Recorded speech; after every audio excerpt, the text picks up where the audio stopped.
Welcome to Beyond the Call, where history, leadership, and heroism come alive. Today's episode explores the remarkable story of Rodolfo Pérez Hernández, a powerful story of courage and perseverance. If you enjoy learning more about military history and extraordinary individuals, be sure to visit trackpads.com for articles, podcasts, and more. Introduction. Rodolfo Pérez Hernández, known as Rudy, distinguished himself by extraordinary acts of bravery during the Korean War, earning the prestigious Medal of Honor. A member of Company G, 187th Airborne Regimental Combat Team, Hernández exhibited incredible heroism under extreme conditions near Wontonai, Korea, on May 31, 1951. Despite severe wounds, including a grave head injury, Hernández continued fighting, his relentless spirit enabling his platoon to repel an overwhelming enemy counterattack and retake critical positions. The battle on Hill 420 provides a powerful insight into Hernández's heroism, exemplified by a moment that defines courage under fire. Severely injured and momentarily incapacitated, Hernández regained consciousness, ignored his injuries, and charged the advancing enemy with rifle and bayonet. His remarkable action, which temporarily halted the enemy's advance, epitomizes the extraordinary sacrifice and valor recognized by the Medal of Honor. Historical context. The Korean War erupted in June of 1950, marking one of the earliest and most critical conflicts of the Cold War.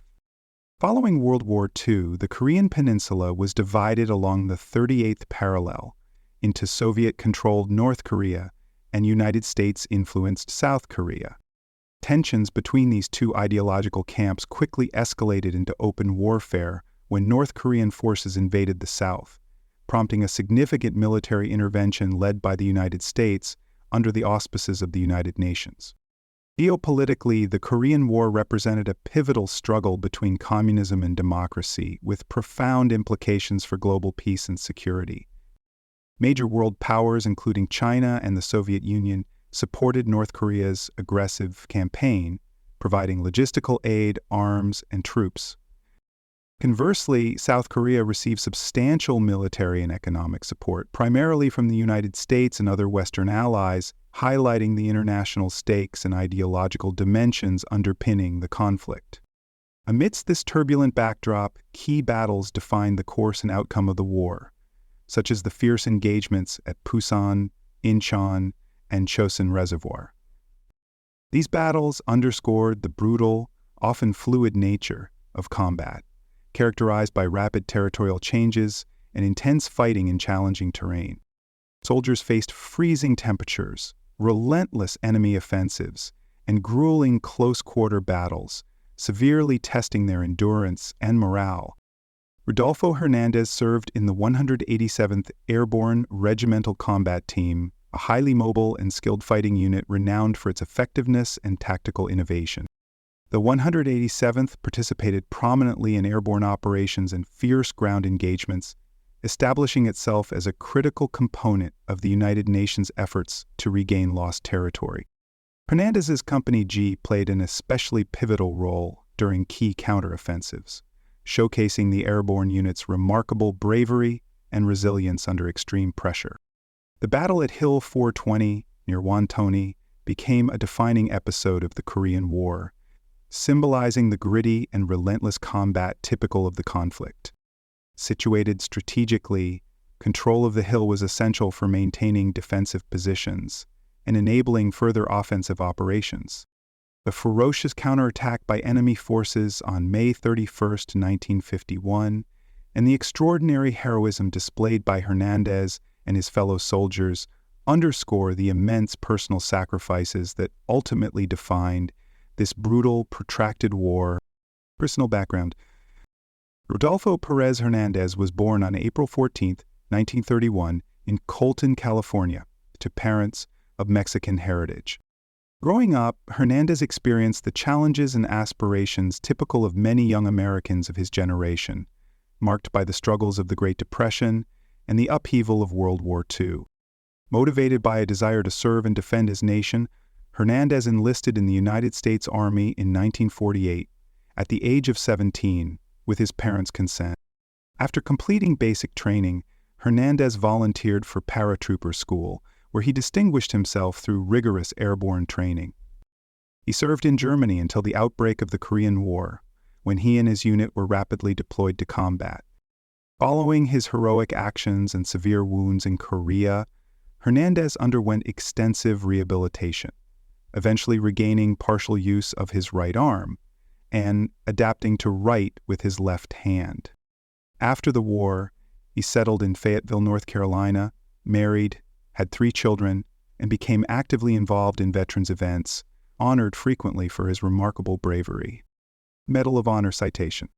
Corporal Hernández, a member of Company G, distinguished himself by conspicuous gallantry and intrepidity above and beyond the call of duty in action against the enemy. His platoon, in defensive positions on Hill 420, was under ruthless attack by a numerically superior and determined hostile force, accompanied by heavy artillery, mortar, and machine gun fire, which inflicted numerous casualties. When his unit's ammunition began to run low, Corporal Hernández volunteered to leave his foxhole to replenish the supply and, while performing this heroic act, was critically wounded by enemy artillery fire. Although severely wounded, he refused to be evacuated and continued to distribute ammunition and encourage his comrades. After the hostile artillery fire subsided and enemy infantry commenced an overwhelming assault, Corporal Hernández, partially blinded and suffering intense pain, rushed from his position, wielding his bayonet and rifle with extraordinary effectiveness, personally killing 6 enemy soldiers before falling unconscious from grenade, bayonet, and bullet wounds. His heroic action disrupted the enemy attack and enabled his unit to counterattack and regain control of the vital position. Corporal Hernández's indomitable fighting spirit, outstanding courage, and tenacious devotion to duty reflect the highest credit upon himself, the infantry, and the United States Army. Reflections and lessons learned. Rodolfo Pérez Hernández's story is a profound testament to the power of personal courage and unwavering dedication to duty. His willingness to place himself directly in harm's way to ensure his comrades had the ammunition they needed exemplifies selfless leadership in the most dire circumstances. Hernández's actions remind us that true heroism often manifests in the form of sacrifice for others, driven by loyalty, honor, and an unyielding commitment to mission success. Hernández's legacy carries significant relevance for modern military leaders and individuals seeking inspiration in overcoming adversity. His relentless determination, even when severely wounded and partially blinded, underscores the importance of resilience and inner strength when confronting seemingly insurmountable challenges.